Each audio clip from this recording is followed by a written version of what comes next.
예, 주 안에서 평안들 하셨습니까? 오늘은 요한일서 2장 3절로 6절 말씀을 통해서 그리스도를 아는 자의 삶에 관하여 말씀을 상고하려 합니다. 우선 본문 말씀을 함께 읽도록 하겠습니다. 요한일서 2장 3절로 6절 말씀.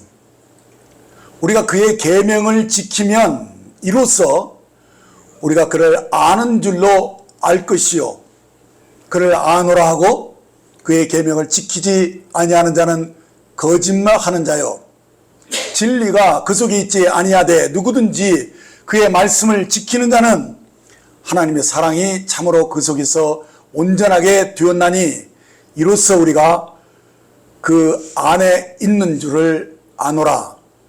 그 안에 산다고 하는 자는 그가 행하시는 대로 자기도 행할지니라. 아멘. 자, 요한은 지금 3절에서 우리가 그의 계명을 지키면 이로써 우리가 그를 아는 줄로 알 것이오라고, 우리가 그리스도를 아는 것과 그의 계명을 지키는 것을 연관시켜서 이 말씀이 우리 삶의 변화를 가져오는 것임을 우리에게 말씀합니다. 그러니까 우리가 주님을 아는 것, 이 주님을 아는 것에서 우리의 삶의 변화가 나온다는 말씀입니다. 그러니까 요한은 우리가 그리스도를 아는 것과 우리가 말씀대로 행하는 것, 이것을 결코 분리시키지 않았다는 사실입니다. 그래서 요한은 앞에서 말한 1장부터 2장 2절까지에서 그리스도가 우리에게 영원한 생명을 주신 것을 언급했고, 뿐만 아니라 그 아들 예수 그리스도를 통해서 우리가 아버지와 생명의 교통을 나누는 자가 되었음을 우리에게 말씀해 주었습니다. 그리고 특별히 바로 앞절에서 2장 2절에서 그는 우리 죄를 위한 화목제물이니 우리만 위할 뿐 아니요 온 세상의 죄를 위하십니다라고 주님이 우리에게 어떠한 분이신지를 알게 하셨습니다. 우리 주님은 우리 죄를 위한 화목제물이 되셨고, 그리고 우리 죄만 위함이 아니라 온 세상의 죄를 위해서 죽으신 바로 온 세상의 구주가 되신 것을 말씀했습니다. 그렇습니다. 우리는 예수님의 피를 의지해서 모든 죄에서 깨끗하게 되었고 그 은혜로 영원한 생명, 곧 영생을 선물로 받은 하나님의 자녀가 된 것입니다. 그래서 우리가 지금 생명의 교통을 나눔으로써 이 생명의 유업을 누리는 자가 되었음을 거듭 말씀한 것입니다. 자, 그렇기 때문에 우리가 하나님과의 사귐이 있다면 당연히 우리가 이 계명대로 살아야 되지 않겠느냐. 근데 문제가 우리 속에 아직도 남아있다고 그랬죠? 아직도 변화되지 않은 육신이 남아있기 때문에 우리가 자칫하면 언제든지 이전의 상태로 떨어질 수 있는, 그래서 하나님과 사귐이 깨어지는, 그야말로 다시 어둠에 떨어질 수 있는 그런 자들인 것을 또한 우리에게 말씀해 주었습니다. 그렇지만 우리에게 대언자가 있잖아요. 아버지 앞에서 우리의 죄를 대언해 주는 우리 주님이, 의로우신 주님이 계신다는 사실을 거듭 언급하면서 우리가 연약해서 때로 죄를 짓지만 우리가 그 죄를 인정하고 자백하고 주님의 은혜의 보좌 앞에 나아갈 때 우리가 다시 주님과 회복되어서 화목할 수 있는, 그래서 빛 가운데서 계속 주님과 사귐을 나눌 수 있는 그런 우리가 빛의 자녀가 되었다는 사실을 우리가 분명히 알고 있다는 거예요. 이것을 전제로 지금 사도 바울은 우리에게 말씀하고 있는 거예요. 그래서 그리스도가 흘려주신 이 보혈의 능력을 우리는 아는 자이고, 또 주님이 얼마나 우리에게 신실하시고 의로우신 분인 줄을 우리에게 대언자이신 것을 우리가 알고 있기 때문에 이제 그 아는 것이 우리의 삶을 변화시켰다는 것입니다. 그래서 이 우리가 주님을 아는 것과 그 다음에 그 계명대로 사는 것이 사실은 결부되어 있음을 우리에게 인식해 주고 있는 것이죠. 그래서 이 실제의 삶이 사실 우리가 그리스도가 우리의 주님인 것을 아는 데서 나온다는 것입니다. 우리가 3절 말씀을 다시 보면 우리가 그의 계명을 지키면 이로써 우리가 그를 아는 줄로 알 것이요 라고, 그리스도를 아는 것을 통해서 우리가 이제 어떻게 행동해야 하는 것도 안다라는 사실을 말씀해 주고 있습니다. 그렇습니다. 우리가 말씀은 들어서 아는 것이지만 정말 우리가 그 말씀을 제대로 안다면은 우리가 사는 것도 주님으로 말미암아 산다는 사실이 연결되어 있는 것입니다. 그래서 이 알미 이렇게 중요한 거예요. 그래서 참 놀랍게도 오늘 형제님 기도할 때 보면 이 알미에 대해서 많이 얘기를 이렇게 언급하는 거 보면서 깜짝 놀랐어요. 어떻게 말씀을 미리 다 알고 왔나? 그러니까 참 성령님은 놀라우신 것 같아요. 베드로서 1장 2절과 10절 말씀 보면 하나님과 우리 주 예수를 알므로 은혜와 평강이 너에게 더욱 많을지어다 이렇게 말씀했고요. 또 이어지는 10절에 보면 그러므로 형제들아 더욱 힘써 너희 부르심과 택하심을 굳게 하라. 너희가 이것을 행한즉 언제든지 실족지 아니하리라 하신 이 말씀을 우리가 연결해서 보면 지금 사도가 우리에게 무엇을 힘쓰라고 보냈어요? 너희 부르심과 택하심을 굳게 하라 했는데 실제로 우리가 무엇을 굳게 할 때 우리의 삶의 변화가 일어납니까? 그것은 바로 우리 주님을 아는 것입니다. 우리를 향하신 하나님과 우리 예수 그리스도를 알므로써 그 알미 우리로 하여금 우리가 얼마나 은혜를 받은 자인가, 우리에게 얼마나 놀라운 화목제물이 되신 주님이 계시는가 하면서 은혜와 평강이 이 알을 통해서 우리가 더 많아진다는 사실이고, 그 많아지는 것이 우리의 믿음을 더 굳게 해주고 우리의 부르심을 더 분명하게 해준다는 사실입니다. 그러므로 그리스도인들은 자신이 알고 믿는 것이 무엇인지를 분명하게 알아야 한다는 사실입니다. 이것을 알지 못하면 우리들은 이 부르심에 대해서 확신을 못하기 때문에 결국 곁길로 나갈 수가 있다는 거예요. 그래서 이 주님을 아는 것, 그것이 우리 삶에 지대한 영향을 미친다는 사실을 지금 사도 요한은 알고 말하는 거예요. 그래서 요한일서의 그 결론이라고 말할 수 있는 5장 13절 말씀에 뭐라고 그랬느냐, 내가 하나님의 아들의 이름을 믿는 너에게 이것을 쓰는 것은, 이 성경을 쓴 이유를 말하고 있잖아요. 너희로 하여금 너에게 영생이 있음을 알게 하려 합니다 라고 말씀하셨다는 것입니다. 이처럼 우리들의 믿음은 우리가 생명의 말씀을 듣고 알므로써 생기는 거예요. 우리가 그냥 무조건 믿습니다 해서 생기는 게 아니라 하나님의 말씀을 잘 귀담아 듣고 알 때, 그렇구나 라고 알 때 그것이 우리에게 믿음을 더해준다는 거예요. 그리고 실제로 믿음으로 살 때 우리들이 영생의 실제를 누리면서 살 수 있고, 그것이 우리로 하여금 큰 확신을 주는 것이죠. 그래서 내가 예수님을 믿고 있으니까 내가 영생을 받은 자이구나 라는 사실을 인식한다는 것입니다. 그래서 성경이 우리에게 필요한 것이죠.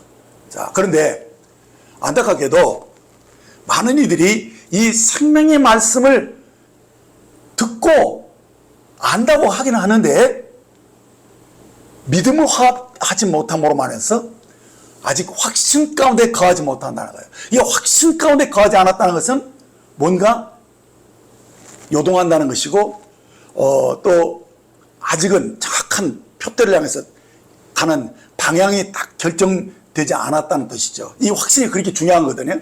그렇기 때문에 이 확신이 없는 사람의 특징이 뭡니까? 방황한다는 거예요. 달리 말하면 안식하는 삶이 그에게 없다는 거예요.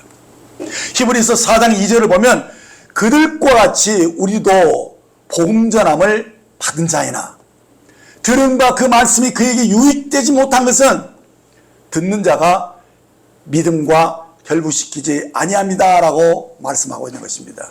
그렇습니다. 우리가 말씀을 듣고 안다고 하는데 실제로 우리 삶에 유익이 없어요. 효과를 나타내지 못하는데 왜 그러냐? 그것은 듣는 자가 그 말씀에 믿음을 화합하지 못했다.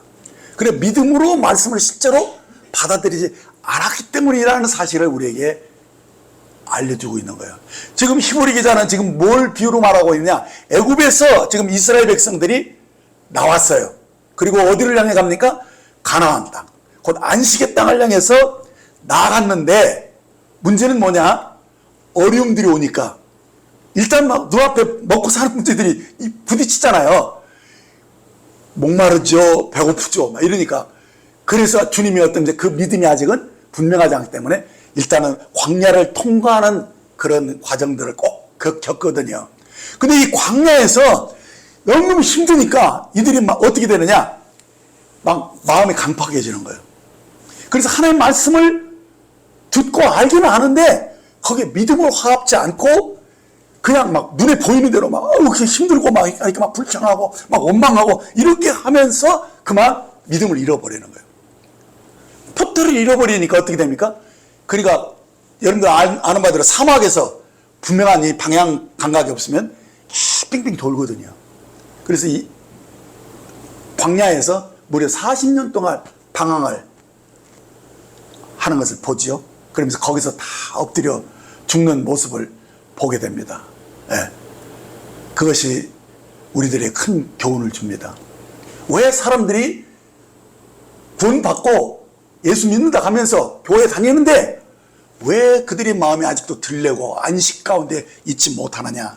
그것은 들은 말씀이 그의 유익을 주지 못하는 거예요. 아는 것이 우리의 삶을 변화시키고 말씀대로 계명대로 사는 것까지로 연결시키지 못하고 있는 그 안타까움을 우리에게 말씀해 주고 있는 것이죠. 그래서 우리가 믿음이 무엇인지를 잘 이해해야 됩니다. 알아야 돼요. 믿음은 실제로 하나님을 영으로 반응하는 거거든요. 그러니까 믿음이 언제 생깁니까? 하나님의 말씀을 들을 때 생긴다고 그랬어요. 들을 때 우리가 그것을 믿음을 화합해야 되는데 영으로 반응하는 법을 배워야 돼요. 이것은 처음부터 아는 사람이 없어요. 그러니까 이 믿음이 무엇인지를 우리들이 분명하게 알아야 되는데 믿음은 어린아이 같아야 돼요. 다시 말하면 생각이 복잡하면 안 돼요.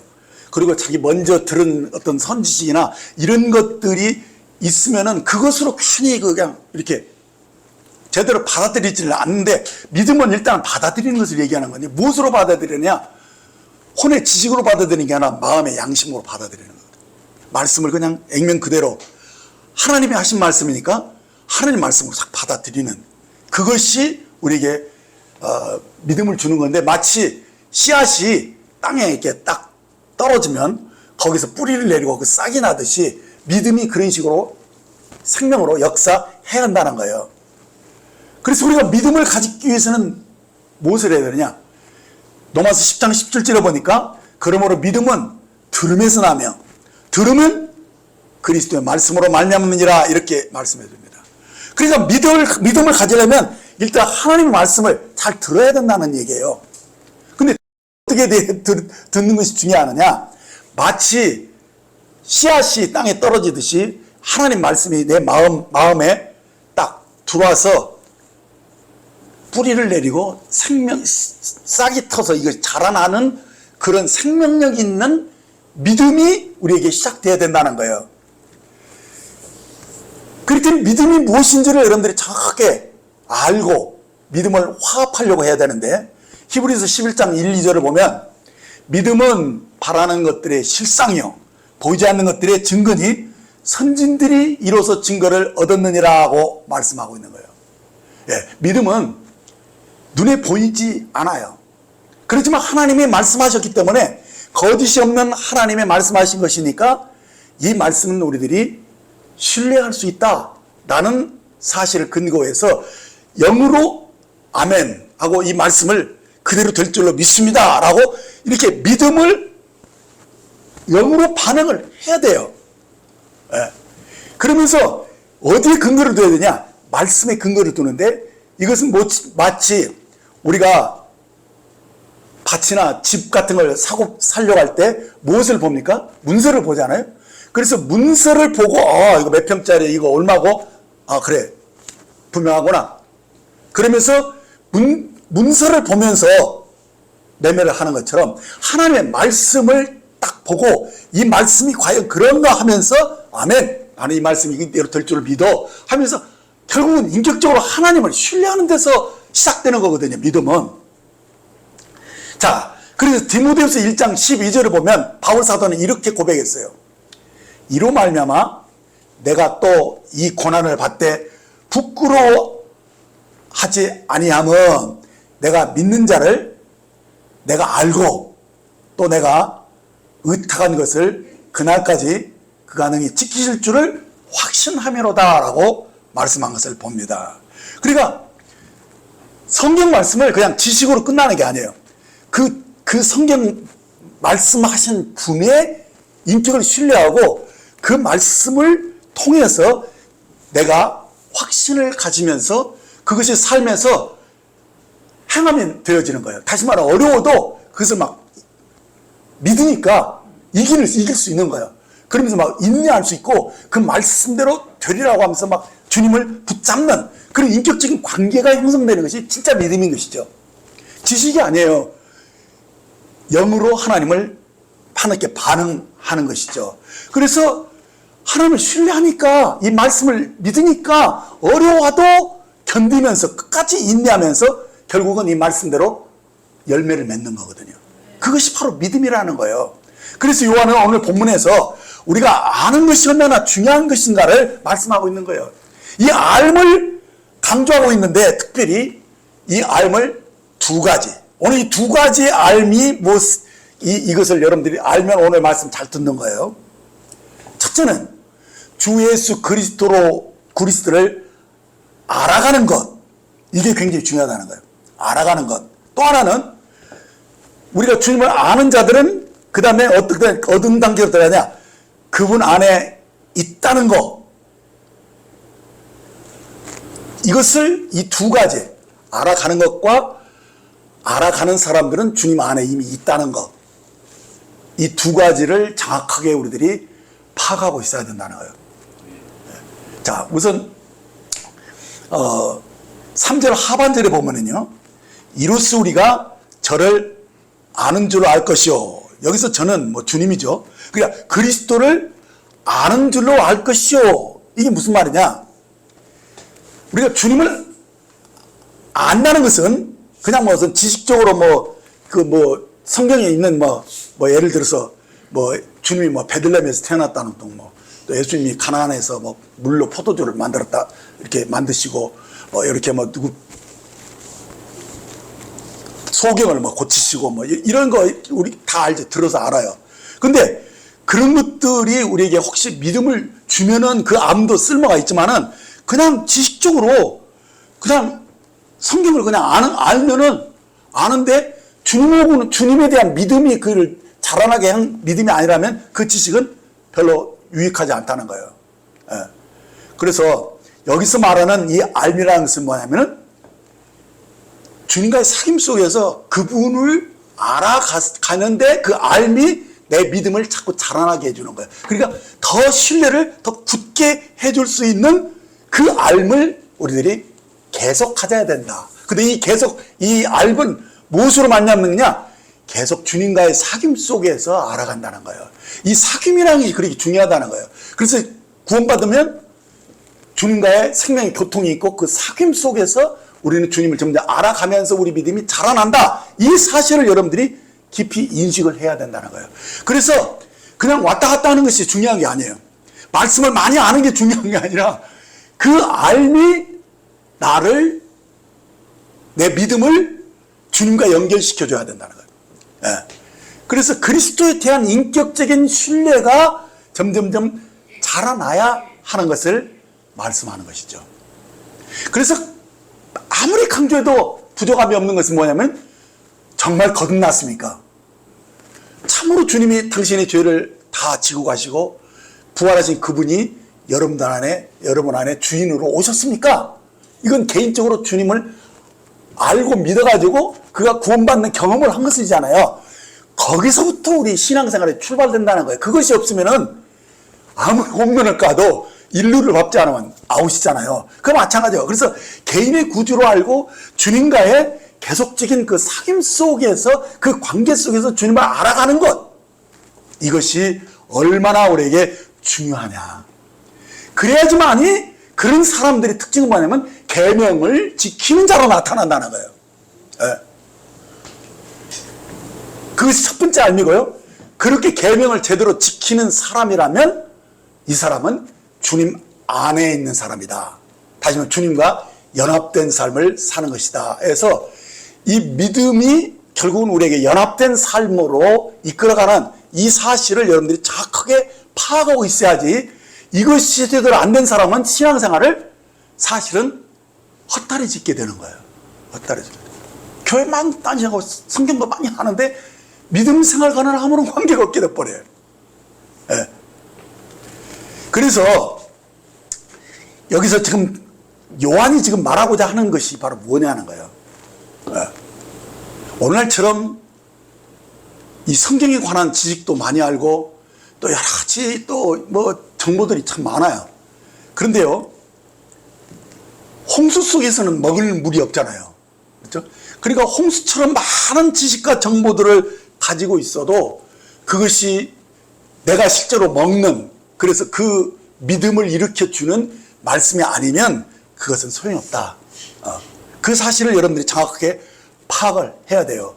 그래서 우리가 말씀 하나하나를 알아도 그 말씀이 내 마음밭에 떨어져서 씨앗이 뿌리가 딱 터져서 자라나는 것처럼, 그렇게 주님과의 만남과 사귐 속에서 이 말씀이 뿌리를 내리고 그것이 인내하면서 말씀이 자라나서 성장하는, 내 믿음을 키워주는 그런 것이 아니면 안 된다. 그거 빠지면은 그냥 그렇다. 그것을 여러분들이 확실히 인식할 필요가 있는 것이죠. 그래서 여기서 알미라는 것은 주님과의 친밀한 사귐 속에서 계속 그분을 알아감으로써 믿음이 자라나는 그 알을 말씀한다는 것입니다. 자, 그래서 주님이 요한이 1장 3절에서 무엇을 우리에게 말했냐면, 우리가 보고 들은 바를 너에게 전하면 너희로 우리와 무엇이 사귐이 있게 하려 함이니, 우리의 사귐은 아버지와 그 아들 예수 그리스도와 더불어 누림이라 라고 말씀하겠는데, 이 사귐이 우리에게 뭘 주는 것입니까? 누림을 주는 거거든요. 누림이란 게 뭐예요?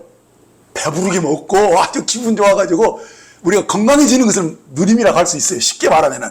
그러니까 아버지를 알고 예수 그리스도를 알면서 그 사귐 속에서 우리는 어떻게 되느냐? 우리들이 부유해지는 거예요. 막. 더 굳세지고 담대해지는, 그것이 실제적으로 있어야 된다. 누림이 없는 지식은 소용이 없다. 이 사귐을 가지면 누림이 있어야 된다. 요것을 여러분들이 정확하게 알면 성경을 보고도 또 교회에 나와서 말씀을 들어도 그것을 여러분들이 염두에 두면 여러분들이 아는 지식이 유의되지만은, 그렇지 않으면 그냥 이쪽으로 듣고 이쪽으로 흘러버려요. 그냥 남지를 않는다는. 우리 마음밭에 씨가 떨어져서 뿌리가 내려져야 되거든요. 그러니까 그 말씀이 내 안에서 살아서 운동력 있게 역사하는 것이 아니면 그 많은 지식이나 알미 무슨 소용이 있느냐. 요 사실을 여러분들이 깊이 인식을 하면 오늘 말씀 제대로 듣는 거예요. 네. 자, 그래서 실제로 여러분들이 경건 생활을 돌아볼 수 있어야 돼요. 내가 신앙생활을 바르게 하느냐. 그건 뭘 볼 수 있냐면 내가 기도 시간에 무엇을 구하고 있는가. 그것부터 우리들이 점검을 해봐야 되는 거예요. 당장에 나에게 필요한 어떤 물질적인 공급이나 혹은 얽히고 꼬인 인간관계를 해결하고 위해서 기도를 하고, 내 몸에 질병이 있어서 그 몸이 좀 건강해지기 위해서 기도하는 것 다 좋은 것이죠. 아주 소중한 기도죠. 그러나 그 기도보다도 더 먼저 해야 할 기도가 있다는 거예요. 그것은 뭐냐? 주님이 너희는 먼저 그 나라와 그를 구하라. 그리하면 그 외에 다른 것은 그냥 더하여 준다. 그러니까 우리는 요 앞에 그 나라와 그 의를 먼저 구하는 것보다 그냥 저절로 그렇게만 그것만 분명해지면은 그냥 저절로 다 해결될 문제들을 막 이렇게 기도하고 있는 거예요. 물론 제가 이 기도도 귀하게 여깁니다. 이런 기도도 않는 사람이 많거든요. 근데 그래서 우리들이 기도를 하는데 주님이 원하시는 기도를 먼저 하고 이 기도도 꼭 하셔야 돼. 그죠? 인간관계 꼬이고 부부간에도 안 좋은데 이거 내비두면 안 돼. 그렇죠? 물질도 궁핍해가지고 뭐 그냥 쓸 것도 필요한데 그냥 이거 그냥 적당히 그냥 맹 개기면서 아무렇게나 이렇게 살면 안 돼. 그리스도인들 그러면 안 돼요. 그렇죠? 그리스도는 부유해야 돼요. 능력이 있어야 돼. 응? 그리고 병든 사람들 병들어서 계속 빌빌거리고 살면 그거 하나님께 영광이 안 돼. 그래서 건강해야 돼. 다 필요한 기도 제목이지만 이런 것들은 그 나라 그를 먼저 구하면 그냥 따라오는 것들이 사실은. 그래서 우리가 먼저 기도할 것이 있는데 뭐냐? 호세아서 6장 3절에 그러므로 우리가 여호와를 알자, 힘써 여호와를 알자. 그의 나타나심은 새벽빛과 같이 일정하니 비와 같이 땅을 적시는 늦은 비와 같이 우리에게 임하시리라 하신 이 말씀을 보면 우리가 당장 필요한 것을 기도하는 것도 소중한 일이지만 먼저 우리가 기도해야 할 것은 누구냐? 바로 그리스도가 누구인지를 아는 거예요. 네. 우리 주님이 어떤 분인지를 우리들이 알아서 그것이 우리에게 믿음의 유익을 주고 누림이 되면은 어떻게 됩니까? 믿음이 생기잖아요. 그럼 믿음이 생기면요, 기도 많이 안 해도요, 믿음으로 탁 기도해야 하잖아요. 그러면 응답이 딱 돼요. 예, 그거예요, 바로. 근데 우리들이 주님에 대한 믿음이 없어. 주님이 늦은 벼 같이 일정하게 우리를 얼마나 섬세하게 돌보시고 우리에게 분명하게 나타나시는 분입니까? 그런데 그분에 대한 신뢰가 없어. 그러니까 기도도 맨날 중언부언하면서 맨날 그냥 많이 막 해도 응답이 없어. 왜 그럴까? 그것은 믿음이 무엇인지를 아직도 파악을 못해서 그런 거예요. 믿음은요, 주님을 정말 인격적으로 신뢰하는 거예요. 그 말씀을 액면 그대로 것을 믿는 그 믿음이 우리에게 더 필요하다는 사실이에요. 그래서 그리스도를 아는 것, 그것이 우리에게 믿음의 누림이 되게 하는 그 말씀이 내게 필요한 것이지 다른 게 아니라는 것. 이것을 여러분들이 깊이 인식을 하면 여러분들 신앙생활에 커다란 진보가 있습니다. 그러므로 여기서 중요한 것은 나는 과연 주님과 지속적인 사귐을 가지고 인격적으로 주님을 알아가고 있는가? 이것을 스스로에게 물어야 돼요. 그래서 적어도 하루 일과가 시작되기 전에 아침이든 새벽이든 말씀과 기도 속에서 주님을 나는 만나고 있는가? 그래서 이 만남 속에서, 이 사귐 속에서 정말 내가 유익을 누리고 있는가? 그래서 거기서 정말 그 마리아가 주님 발 앞에서 주님의 음성을 듣고 기뻐하듯이 그 누림이 여러분에게 있어야 된다는 거예요. 이 누림이 없으면은 실제로 마르다처럼 분주하게 막 해도 사실은 공허해. 일하고 나서 만족이 좀 있긴 있지만은 봉사로 만족하는 것도 참 복이에요. 복은 복인데, 근데 주님의 무릎 앞에 앉아서 말씀을 듣고 거기서 주님 빛을 받았을 때 그 누림이 더 먼저라는 거예요. 네. 그것을 지금 오늘 강조하고 있는 거예요. 그래서 본문 4절을 보면 이제 여기서 새로운 단계로 넘어갑니다. 저를 아노라 하고 그의 계명을 지키지 않으냐는 거짓말하는 자요, 진리가 그 속에 있지 아니하되라는 이 엄청난 선언을 하고 있는 거예요. 그러니까 이 아는 자들은 정말 주님을 아는 것은 어떤 놀라운 일이 나느냐, 그 계명을 그대로 지키는 일들이 자연스럽게 일어난다는, 그러니까 이것이 자연스럽게 연결되지 않은 사람이면 그 사람은 뭐라고까지 얘기하느냐, 거짓말하는 자라는 거예요. 그리고 진리가 그 속에 있지 않다는, 그냥 말씀이 그에서 효력을 발생하지 않고 믿음을 주고 있지 않다는 얘기죠. 그러니까 내가 계명을 잘 지키고 있느냐, 그러면 말씀이 내 안에서 효력을 발휘하고 있다는 거예요. 그렇죠? 근데 계명을 지키지 않으면 거짓말하고 있는 거예요. 주님과 관계가 없다는 거지. 네. 참 어떻게 보면 말씀은 그냥 이렇게 흘러나올 수 있지만 잘 들어보면 그런 의미인 것을 여러분들 알게 되는 거예요. 그래서 신앙생활을 해도 실제가 없어요. 어떤 사람들은. 실제가 뭡니까? 진리를 실제라고도 말하거든요. 그러니까 믿음의 결과가 안 나타나. 효과가 안 나타나는 거예요. 근데 여기서 그런 문제가 생기는 것들이, 저도 잠깐 젊었을 때 이 계명을 모세율법과 10계명을 뜻하는 것으로 한때 잘못 알고 있었어요. 그래서 어떻게 됐느냐, 와, 이게 오히려 막 어렵더라고요. 막 율법 아래 내려가게 되기 때문에 굉장히 혼란스러웠는데, 여기서 말하는 계명은 모세율법이 아니라 신약의 계명, 그 주님이 친히 말씀하신 사랑의 계명을 말하는 거예요. 요한복음 13장 34절에 보면 새 계명을 너희에게 주느니 서로 사랑하라. 내가 너희를 사랑한 같이 너희도 서로 사랑하라 라고 주님이 친히 하신 계명인 것을 우리에게 말씀해 주고 있어요. 자, 그러면서 이제 본문 4절에서 말씀하는 것이 무엇이냐, 주님을 아는 자라면 그는 신약의 계명이 지켜진다라는 사실이에요. 하지만 이 계명이 지켜지지 않는 자라면 그건 뭐냐, 그건 주님을 아는 것이 아니다는 거예요. 실제로 주님을 아는 사람들은 이 계명이 그냥 이루어져요. 그러면서 이제 중요한 5절에 우리가 들어가게 됩니다. 계속 5절에서 뭘 요한이 말하냐, 누구든지 그의 말씀을 지키는 자는, 이건 이미 말씀을 잘 지키고 있는 사람이라는 전제죠. 하나님의 사랑이 참으로 그 속에 온전하게 되었나니 이로써 우리가 그 안에 있는 줄을 아노라. 이 아노라는 것은 완전히 체험적으로, 경험적으로 이렇게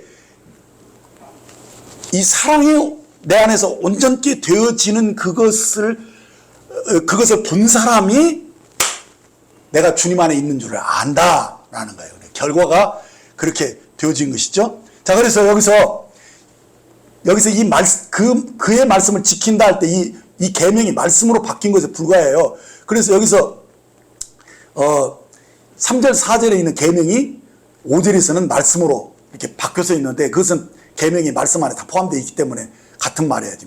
그래서 이 말씀을 지키는 자가 되는데, 결국 말씀을 지킨다는 뭐냐? 이 사람이 하나님께 받은 사랑을 가지고 형제를 사랑하는 삶을 지금 제대로 살고 있다는 얘기죠. 그 사람을 가리켜서 이제 뭐라고 하느냐, 이 사랑은 두말할 것도 없이 아가페잖아요. 이 아가페는 필레하고 틀려요. 아가페는 완전히 전적으로 하나님이 주신 사랑이에요. 그러면 이 하나님이 주신 이 사랑을 가지고 이제 내가 다른 사람을 사랑할 수 있는 사람으로 그 삶이 자연스럽게 이렇게 되어진 사람을 가리켜서 이 사랑이, 하나님의 사랑이 참으로 그 사람 속에서 온전하게 되었다, 이렇게 표현하고 있다는 거예요. 여기서 온전하게 되었다는 이 말은 우리 삶 속에 열매를 맺고 있다는 얘기예요. 그래서 우리 삶이 이렇게 주님의 성품이 그냥 나타나는 거예요. 그래서 내가 받은 이 하나님의 이 사랑에 대한 감격이 있는 사람들은요, 그 사랑을 가지고 다른 사람을 사랑하는 일에 아무런 어려움이 없어요. 그리고 그것이 너무너무 자연스럽고, 나에게 이렇게 놀라운 은혜를 주셨는데 내가 다른 사람에게 얼마나 내 마음이 편안하고 막 좋잖아요. 그러면 다른 사람들도 다 편안하게 돼야 해요. 그리고 내가 늘 정죄받고 힘들어하는 사람은요, 신경질나고 짜증나는 거예요. 그런 거와 똑같아요, 원리가. 그래서 정말 이 주님과의 신성한 생명의 교통 속에서 하나님과 이 사귐을 누리고, 그 누림을 통해서 안식하는 삶을 살잖아요. 평안을 누리고 기뻐하는 사람들은요, 다른 사람을 기쁘게 하고 다른 사람도 평안하게 하는 거예요. 그래서 이 사랑이 흘러간다는 얘기예요. 그래서 주님께 받은 사랑이 내 안에 내 잔이 넘쳐서 흘러가서 다른 사람에게 유익을 주는 그것을 가리켜서 하나님의 사랑이 그 속에서 온전히 되었다, 이렇게 말씀해 주고 있다는 것이죠. 그래서 우리 삶이 하나님의 사랑이 내 속에서 온전히 성숙되어서 그것이 열매로 다른 사람을 즐겁게 해주는 그런 삶이 되었다면 이제 확신할 수 있는 것이 있다는 거예요. 뭐냐? 그것은 내가 주님 안에 있고 주님이 내 안에 계신다는 거예요. 다시 말하면 주님과 내가 온전히 연합된 삶을 살고 있는 자다라는 사실을 확신해도 좋다 이렇게 말씀하고 있는 거예요 지금요. 예. 그러니까 하나님의 사랑이 그 아들 예수 그리스도를 통해서 우리에게 주어졌죠. 화목제물로 우리에게 오셨죠. 그것을 알기 때문에, 그리스도가 누군지를 알기 때문에 그것이 내 안에서 사랑의 감동으로 다른 사람을 사랑할 수 있는 힘을 준다는 거예요. 그래서 받은 사랑을 다른 사람에게 전달해 주는 게 어림이 없어요. 당연한 거예요, 그냥. 그래서 참으로 용서받은 사람은 다른 사람 용서 쉽게 해요. 참으로 자기가 정말 하나님에게 용납을 받은 사람이면 다른 사람을 용납하게 돼 있어요. 뭐 사랑이 별겁니까? 하나님이 나를 얼마나 오래 참아주시는 걸 알기 때문에 오래 참아주는 거예요. 그렇죠? 기다려주는 거예요, 그냥. 그리고 그냥 한번 팍 하고 싶어도 아니지. 그래서 좋은 말로 권하게 되고, 이렇게 사랑을 그렇게 표현하는 것에 온전케 되어지면 그 사람이 뭐냐? 지금 주님으로 살고 있다는 거예요, 지금. 그가 주님 안에 있고 주님이 그 안에 있다는 그 증거다. 이것을 지금 말씀하고 있는 것이죠. 그래서 여기서 지금 두 번째 알모로 넘어가는 거예요. 이 두 번째 알모는 무엇을 가리키는 것이냐? 바로 하나님의 사랑이 참으로 우리 속에서 온전케 되어진 사람이라면 그 사람은 주님 안에 있는 자다. 이런 뜻이라는 거예요. 그래서 이로써 우리가 저 안에 있는 줄을 아노라. 이렇게 말했어요. 아노라. 그래서 여기서 아노라라고 확신을 가질 수 있는 사람은 정말 이 단계에 들어간 사람을 얘기하는 거예요. 어떤 단계? 주님과 연합된 삶을 사는 단계로 들어갔다는 거예요.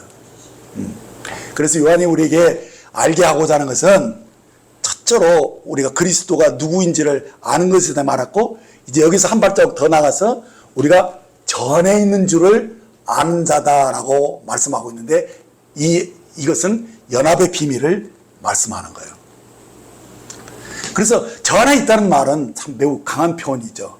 그래서 우리가 주님과 하나됨을 강조한 말인 것입니다.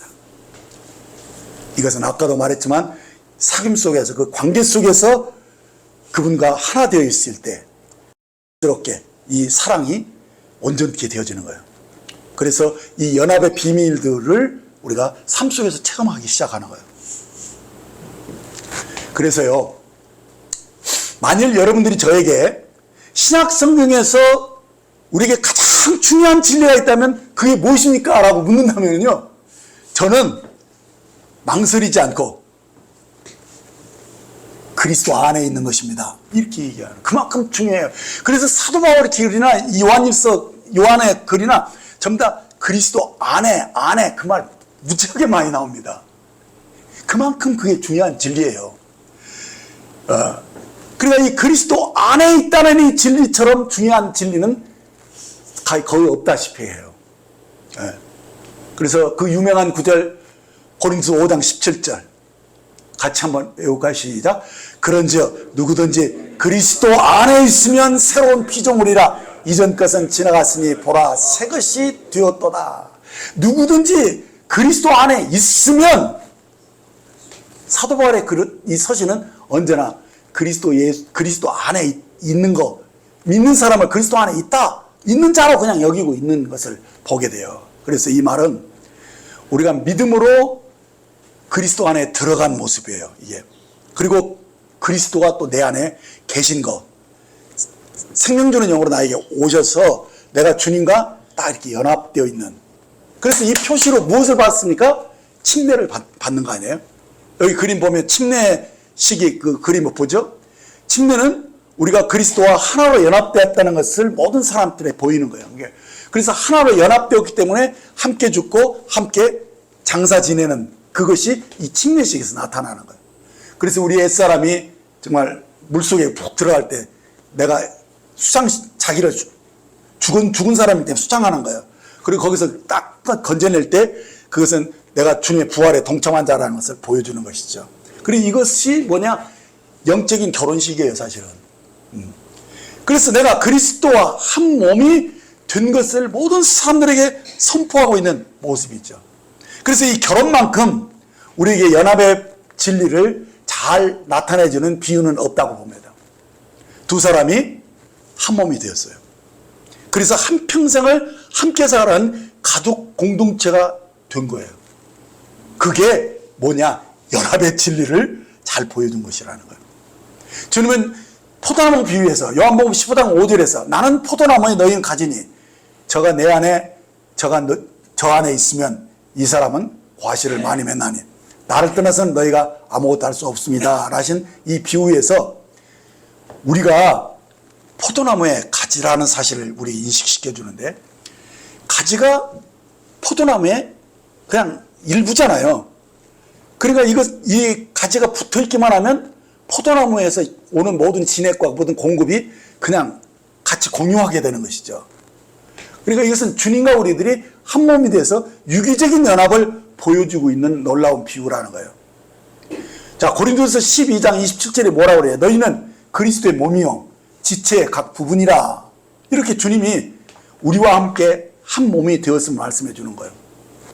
여러분, 혼이란 부분은요 뭐라고 합니까? 한 몸 되었다 이렇게 말하는 거예요. 두 사람이 각기 다른 인격을 가지고 있어도 이제 결혼을 통해서 한 몸이 되어버리면 이제 이 둘은 평생 이제 운명을 같이 해야 하는 사람이 되는 것입니다. 이것이 주님과 우리가 같은 생명을 가지고 한 몸을 이루어 유기적인 연합체가 되었다는 사실을 우리에게 깊이 인식시켜 주는 것입니다. 그래서 바울은 이렇게 고백하면서 살았어요. 그 유명한 구절 갈라디아서 2장 20절을 한번 보세요. 그런즉 이제는 내가 산 것이 아니요 오직 내 안에 그리스도께서 사신 것이라. 이제 내가 육체 가운데 사는 것은 나를 사랑하사 나를 위하여 자기 몸을 버리신 하나님의 아들을 믿는 믿음 안에서 사는 것이다 라고 고백을 한 것이요. 이것이 바로 연합의 진리를 우리 삶에 적용해서 고백하는 모습이에요. 이 한마디로 말해서 그리스도인의 이 삶이라는 것은 우리 삶 속에 하나님의 아들이 사신다는 얘기예요. 그러니까 우리만이 아니라 우리 삶이 실제로는 하나님의 아들의 삶이 되어버렸다는 거예요. 이것은 그리스도의 영이 내 안에 생명으로 들어오셔서 나의 주가 되어버린 거예요.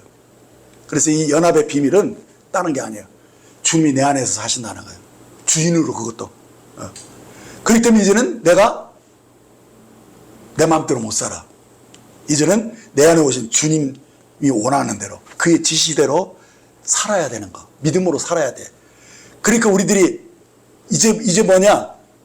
자기 마음대로 못 살아. 그렇죠? 이제는 주님 뜻대로 살아야 해. 이것이 바로 믿음이에요. 그래서 이것이 익숙해지는 것이 믿음의 성숙이라는 거예요. 네. 저희 부부는 40년이 넘게 함께 살아왔어요. 근데요, 아직도 하나 되지 못한 부분이 종종 나타나고 있어요. 그래서 가끔은 말다툼을 하게 되고, 그래도 금세 조율되곤 합니다만, 이게 뭐냐? 우리가 금방금방 화해하고 또 하나가 되는 이유는 우리가 서로 사랑해야 할 한 몸 공동체인 것을 알기 때문에 그런 거예요. 그래서 우리도 계속 사실 제 아내가 가끔 당신은 나를 아직도 모르는 것 같아 이런 말을 많이 하고 좀 이렇게 그렇죠. 그러면 하나님 부끄러워가지고 맞아 왜 나는 이런지 모르겠어 이렇게 하면서 어떻게 얼버무릴 때도 있지만은 사실 평생 우리는 서로 부부가 서로를 알아가는 과정 속에 있어요. 근데 하물며 주님은 어떻게 하겠어요? 그 어마어마한 우주보다 더 크신 분을 우리가 어떻게 그분을 다 합니까? 그러니까 신앙생활에서 가장 중요한 거 뭐냐면 그분을 아는 거. 더 정확히 말하면 그분과의 관계 속에서 그분을 점점 알아가고 그 알아가는 것이 나에게 믿음의 효력을 보면서 누림이 되는 그런 암. 내가 그 삶 속에서 누림을 가질 수 있는 그런 알미 계속 진보해야 된다는 얘기예요. 그것을 지금 말씀한 거예요. 그래서 주님만 알면 주님과 동행하기가 쉬워요. 근데 모르면 어떻습니까? 더디고 부딪히게 돼요. 그래서 우리가 주님이 수가 무은 짐자로 내게로 내가 너에게 힘을 준다 하는 때 그것이 뭐냐면 멍에를 같이 매는 것으로 지금 비유한 거거든요. 그렇죠? 이제 한 몸이 됐어요. 하나가 딱 되어버렸기 때문에 주님은 워낙 온유하신 분이라 내가 안 따라올 것 같으면 주님도 그냥 계세요, 그냥. 그렇기 때문에 동행하는 것이 굉장히 어려우면서도 쉬워요, 사실은. 근데 어떻게 해야지 쉽냐? 주님을 아는 거예요. 주님 뜻을 알 때, 그것도 예민하게 알 때, 주님이 가져갈 때 가는 것이 같이. 그게 바로 동행인데, 아모스 3장 3절에 보면 두 사람이 뜻이 같지 않은데 어찌 동행했으며 라고 말씀하고 있어요. 그게 두 사람이 의합지 않으면 함께 길을 갈 수 없다는 얘기죠. 그래서 우리 부부들이 서로 대화를 많이 하고 마음을 서로 알아줘야 돼요. 그런 것처럼 주님과의 관계도 그렇다는 얘기예요. 주님을 자꾸 알면 알수록 주님과 동행하고 함께 가는 것이 쉽게 되는 것이죠. 그러면 그 멍에가 쉽게 되는 거예요. 우리 삶이 쉬워지는 거예요. 내가 혼자 지는 짐이 아니라 주님과 함께 지기 때문에 그 짐이 가볍게 되는 거예요. 그리고 인생도 무척이 쉬워져요. 그렇다는 거예요. 그런데 왜 지금 우리 사는 것이 점점 어려워지느냐? 세상에서 보고 들은 것이 너무 많아요. 말세에 갈수록 세상에 왕래가 많고 지식이 많아진다고 그랬어요. 근데 그것이 우리들에게 사실은 유익을 주느냐? 그렇지 않아요, 사실은.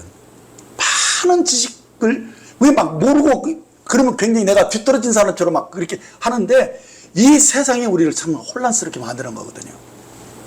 그래서 이 세상에 디모데후서 3장 1절 5절에 보면 너는 이것을 알라. 말세에 고통하는 때가 이르러 사람들이 자기를 사랑하며 돈을 사랑하며 자랑하며 교만하며 비방하며 부모를 거역하며 감사하지 아니하며 거룩하지 아니하며 무정하며 원통함을 풀지 아니하며 모함하며 절제하지 못하며 사나우며 선한 것을 좋아하지 아니하며 배신하며 조급하며 자만하여 쾌락을 사랑하기를 하나님을 사랑하는 것보다 더하며 경건의 모양은 있으나 경건의 능력을 부인하는 자니 이 같은 자들에게서 내가 돌아서라 이렇게 말씀하고 있잖아요. 이 마지막 때일수록 이 어렵다는 거예요. 너무 많은 것들이 우리 속에 들어와서 우리를 요구하고 우리를 잡아 끌고 가려고 하기 때문에 정말 동행하는 것이 어려워요. 동행하는 것이. 그래서 주님이 이 마지막 말세를 가리켜서 노아의 때와 같이 인재가 올 때를 사람들이 전혀 신경 쓰지 않고 다 시집가고 장가가고 먹고 마시고 바쁘게 사는 것으로 비유하고 있잖아요. 근데 사실은 노아 때보다도 이미 에녹 때부터 이미 주님의 그 심판을 경고하셨던 것이거든요. 근데 그 심판에 대해서 그 주님의 재림에 대해서 확실히 믿은 사람들이 특징이 뭐냐니까 주님과 동행하는 삶이 분명해진다는 거예요. 보세요. 창세기 5장 24절과 6장 9절을 보면 에녹이 하나님과 동행하더니 하나님이 그를 데려가심으로 세상이 있지 아니하더라. 이렇게 말씀했고요. 노아는 의인이요 당대의 완전한 자라. 그는 하나님과 동행하였으며 라고 말씀하고 있는데 이 역사는 반복된다는 거예요. 다시 말하면 마지막 때 그 모습은 이 두 가지로 나눠져요. 뭐냐? 에녹은 환난 전에 휴거하는 자를 대표하는 것이고요. 노아는 환난을 통과하면서 구원받는 환난 후에 휴거되는 성도들을 대표하는 거예요.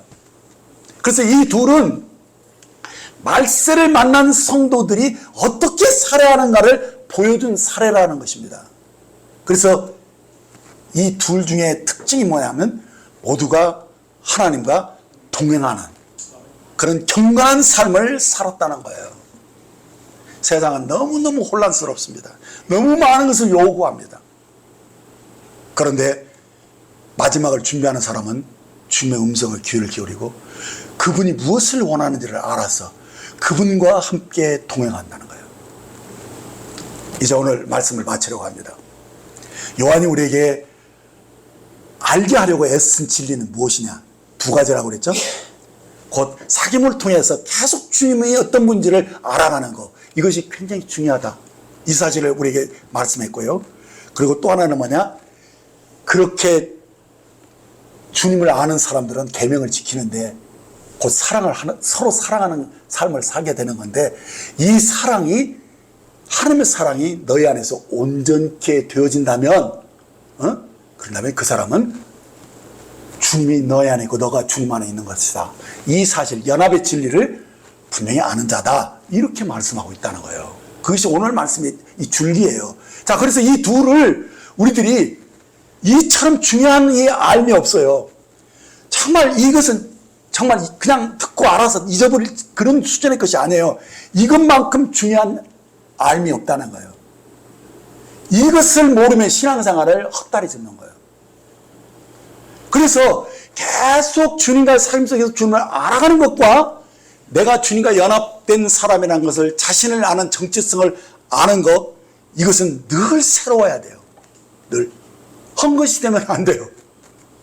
그래서 늘 생생하게 현장감 있게 이 누림이 우리 속에 계속되게 하라는 거예요. 이게 중요해요. 그래서 요한이 우리에게 주고자 하는 것은 다른 게 아니에요.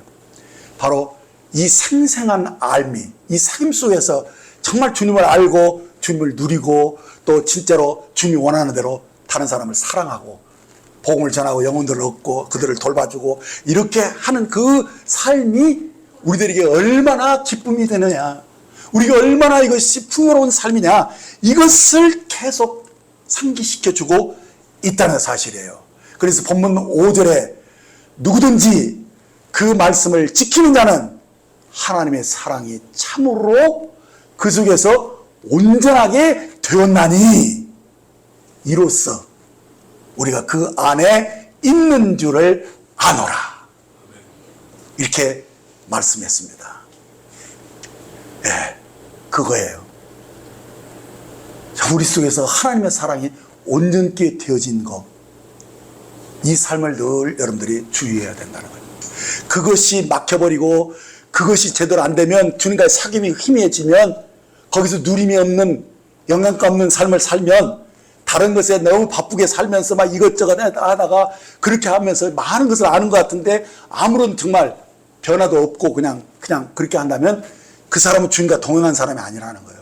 정말 주님의 재림을 예비하는 사람들은 이 세상에 휩쓸리지 않아요.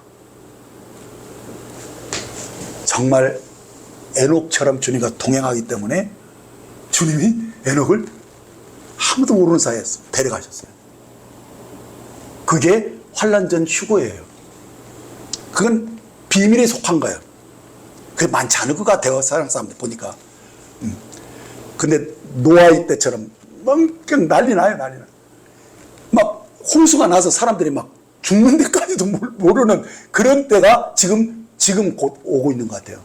그럴 때에, 그런데도 불구하고 우리들이 안식하는 삶을 살고 계속 주님과의 사귐 속에서 주님을 알아가고, 그리고 주님의 계명대로 사랑하고 복음을 전하고 영혼들을 위해서 사는 그런 삶을 사는 것이 우리에게 정말 중요하다는 거, 이것을 여러분들이 인식하시면서 오늘 말씀을 여기서 줄이겠습니다. 기도하겠습니다.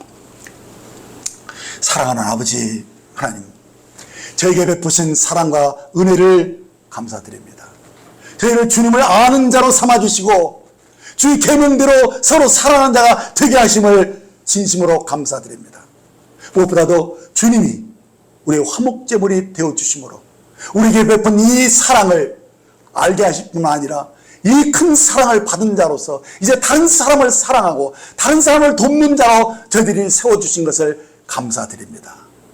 주님, 우리 안에서 이 하나님의 사랑이 참으로 온전케 되는 것을 보게 하여 주옵소서. 이로써 우리가 그리스도 안에 있다는 것을 주님, 우리가 확신할 뿐만 아니라 이 연합된 삶을 통해서 주님과 동행하고 주님을 위해서 주님의 영광을 드러내는, 또 영혼들을 주께로 돌리는, 주님 이 교회에서 서로 깊이 뜨겁게 사랑할 수 있는 그런 아름다운 삶이, 열매가 우리 속에 나타나지기를 간구합니다. 주님 오실 때가 가까운 이때 우리가 서로 뜨겁게 사랑할 수 있게 하시고 이 사랑을 통해서 많은 사람을 주님께로 돌릴 수 있는 저들이 되게 하여 주옵소서. 감사합니다. 우리 주 예수 그리스도 이름으로 기도했습니다. 아멘.